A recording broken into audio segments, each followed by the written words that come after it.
In Conversation with Terry Shepard, award-winning broadcaster, narrator, and author. A deep dive into the writer's craft with the artists and support systems who create the stories we love. Thanks, Lisa. Ellen Kirschman is known throughout the industry as the Cop Doc. She specializes in helping first responders manage work-related stress, just like her fictional counterpart, Dr. Dot Meyerhoff. A psychologist turned award-winning author, Ellen earned accolades from the California and American Psychological Associations for her contributions to public safety psychology.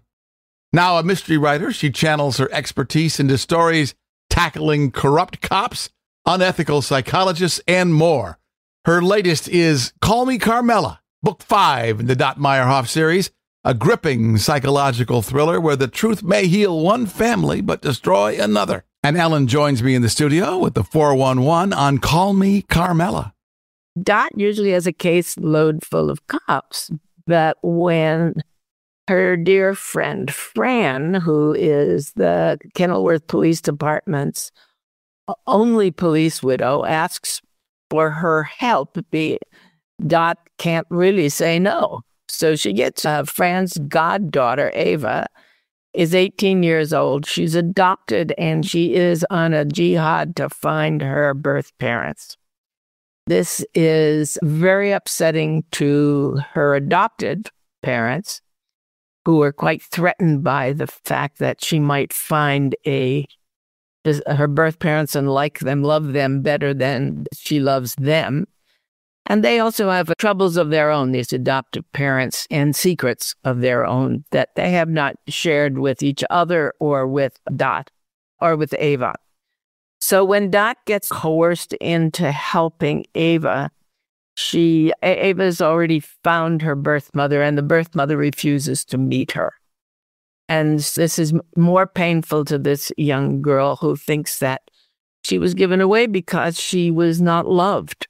And this is really damaging her sense of self-worth and her ability to trust other people. So it's very important that Dot realizes this, that she really needs to help this kid. And she gets hauled into dealing with the birth mother. And when she meets the birth mother and discovers yet more secrets that I don't want to give up because it would spoil a part of the book, it's on her to navigate and help Ava navigate this, because Dot realizes that when these secrets are all untangled, it's going to perhaps heal one family, but most certainly destroy another one. Dot is an interesting character to write because she does have an attitude. She's also grown during the course of the series. She both evolves and doesn't evolve. She's still always stubborn, always goes her own way, doesn't take orders from anybody, not even the chief. And what motivates her to help Carmella is the memory of Ben, who appeared in the first book, and this is not a spoiler. You see it, you read it on the first page. A young officer who takes his own life, and Dot is still holding herself responsible for that. What else could she have done? What should she not have done? And so when she is now dealing with another young person, Ben's ghost is riding on her shoulder all of the time. So in that way, she really hasn't changed. In other ways, of course, she has changed. In the earlier books, she was totally thought that her social life was over. After her divorce, that was the end of it. She didn't want to have anything to do with men again. She thought that going on a blind date, the time was better spent shoving sticks under each other's fingernails. It was just really not anything she wanted to do. And then she meets Frank. By the way, I have plagiarized my husband's entire life for the character of Frank. There's always something biographical in there eventually, right? Really, everybody in his family calls him Frank now. And it took her 3 books before she finally settled into the relationship. So that's a really big change for her. It also helped that she had some therapy with that ridiculous psychiatrist that I conjured up, and boy, was he fun. To make up Dr. Philip Rogoff with 2 P's. who, even as wacky as he is, really can get to the heart of what was giving her cold feet and about getting into another relationship. Ellen Kirschman is our guest. Her website is EllenKirschman.com. We're talking about book 5 in her Dot Meyerhoff series, Call Me Carmela. Ellen, you've lived this fascinating double life as a practitioner and as a storyteller. Do some of your characters mirror people you've encountered in the real world?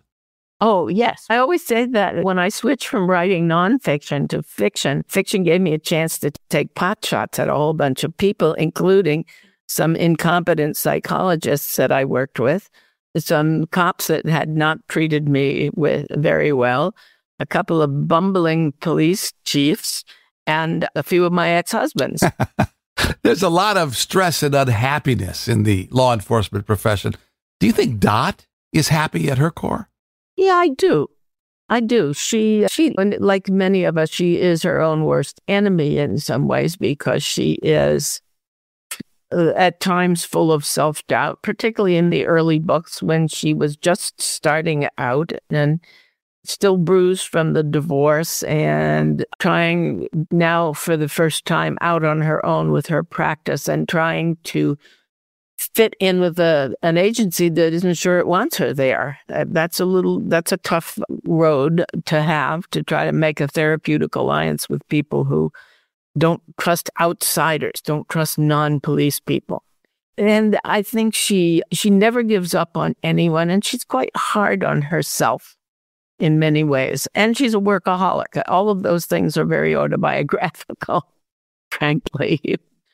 But she, besides wanting to show the wear and tear of what police work does to the human who wears the badge and their families, I also wanted to show what it's like to be a responsible psychologist, to have the responsibility and the weight of dealing with people who are armed and who have an enormous amount of stress on their lives, an insufficient amount of appreciation and support from their organizations and from the public often, and where the job changes them and so that they become in some way strangers to their families and to themselves. This is the vehicle of fiction was where I could sort of spell that out in a way that you can't really do in nonfiction, because all the nonfiction has to be backed up with good science, and I can just take anecdotal things and use them as a way to illustrate larger issues.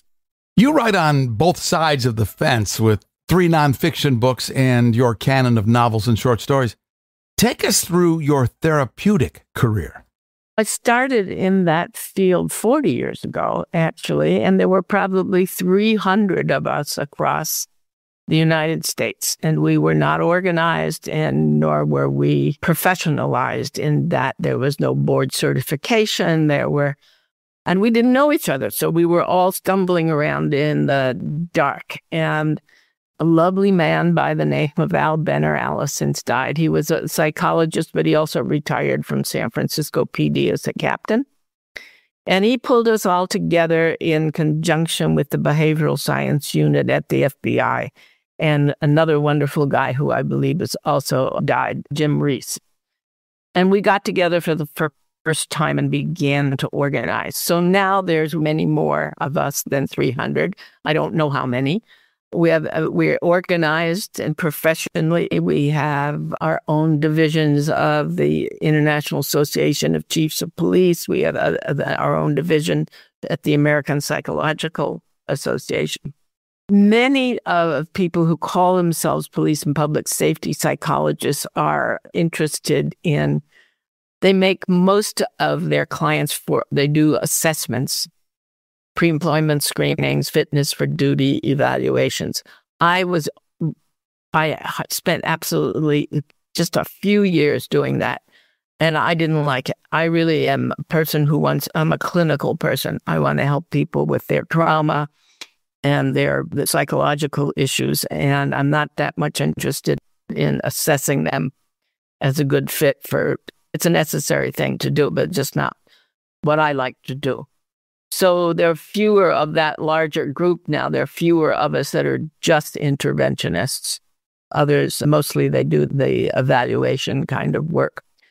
And I think that the police are less, law enforcement in general, while there's still a great deal of stigma about reaching out for help. I think there is a bigger receptivity to doing that, to taking care of yourself, to understanding that this job, if you don't take care of yourself, that this job can really change you in ways you don't want to be changed. And I think that there is more openness to attending debriefings, psychological debriefings after critical incidents, particularly from the younger officers. I think our entire culture, particularly after the pandemic, is a little bit more open to talking about mental health and doing something about mental health problems. It's not great. It's not, there's still all that stigma there, but it's better than it was. Do you enjoy your work as much today as you did when you started? No. I'm probably going to hang my license up next September. I started in 1983. I got my PhD, but I'd already been doing this work with a master's degree for 7 years prior to that. Enough already. Things are going around, and I'm hearing two things are happening. I'm hearing people tell me things that I said 30 years ago, as though they've just discovered it or invented it. Anybody that's been around a long time will have that experience, I think. And the field is leaning really heavily into the somatic end of things. Everything is about brain and what the brain does. And all of that's incredibly useful and incredibly important. But in my estimation, it's not the whole thing. It's not the whole story for people who are suffering with problems. So we still have to look at behavior. We still have to, and that emotions, and that while we can explain a lot of stuff by getting up our pictures of the brain and the limbic systems and the amygdala and pointing to all of that, we can show people that that reaction you're having, you didn't get to vote on that. That's been hardwired in your body since cave person days. And that will relieve some guilt and some stress on people, but you can't stop there. And it's my concern that a great deal of the field is heading in that direction and eliminating other stuff that I think the psychodynamic approach to people that's where my training is. And it would have been very helpful. I think the eye movement desensitization and brain spotting, all of that stuff, which is all in the realm of the somatic treatment, has been really helpful to people for reducing their symptoms. Now, I'm much more because I'm a storyteller. That's what got me into psychology in the first place, Terry. I like people's stories. And you hear a lot of stories when you're a psychologist. And I think story is everything. I think story is everything in human development. And yes, the brain does funny things to stories sometimes, but that's what interests me is the story. And I don't like sitting silently with somebody and doing a brain process where I can't talk and they can't talk. That's too boring for me. Sorry. Somebody else can do that and I'll do the talking end. We're talking about the life and career of our special guest, Dr. Ellen Kirschman. Her brand new book is Call Me Carmela, book 5 in the Dot Meyerhoff series, out now, available everywhere. Find her online at ellenkirschman.com. How many more stories are there for Dot to tell? Good question. I'm really trying to think of a sixth book. And somehow I have this number 6 in my head because somebody said to me once, you don't have a breakout book until you've got 6 books. So whether that's true or not, or a scientifically based statement, I don't know. But I think I'd like to do one more. Particularly, I've got this great publisher that's doing all this promotions. I'd like to do one more, but I'm casting around in my head for a decent story. And I'm working on another series. There's some breaking news. Tell us about that. I wrote a story and it was published in Jewish Noir Volume 2. And that featured 2 older sisters-in-law, Nomi and Sophie, both of whom are widows. And they, to make a little extra money because they're short on money, they have an Uber service. They drive people around. And in the book, the series that I'm working on, so I love those characters, and I thought, there's a series there. It's not just one single short story. So I have finished, I'm working on revisions of the first draft of the first book. And they take one of their best clients, Iris Engelberger. These are all Jewish people, as you can probably tell from the names, right? So I'm having a lot of fun with that. And Yiddish, I'll have a whole glossary in the back of the book. They take Iris to the airport, and when they return to pick her up on her trip back, she doesn't show up. And nobody seems to care about that except for Sophie and Nomi. The police say she's an adult. She can go wherever she wants. She doesn't have to report into people. And they start to investigate, and they discover that she has memberships in several senior dating clubs, in particular one known as Seasoned Souls.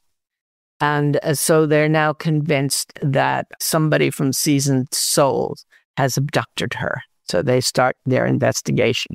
If you could name one person who's making a huge difference in the field of law enforcement training these days, who would that be? Coach Bruce Sokoloff.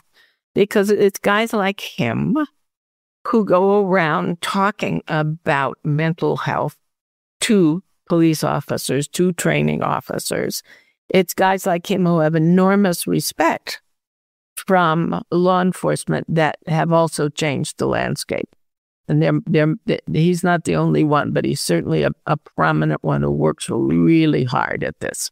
The new book is Call Me Carmela, the fifth in the Dot Meyerhoff series, written by our fascinating guest, Dr. Ellen Kirschman. Learn more about her adventures at EllenKirschman.com. Call Me Carmela is out now and available wherever cool books are sold. In Conversation with Terry Shepard is a copyrighted presentation. All rights reserved. I'm Lisa Davis. Join Terry Shepard next time in Conversation.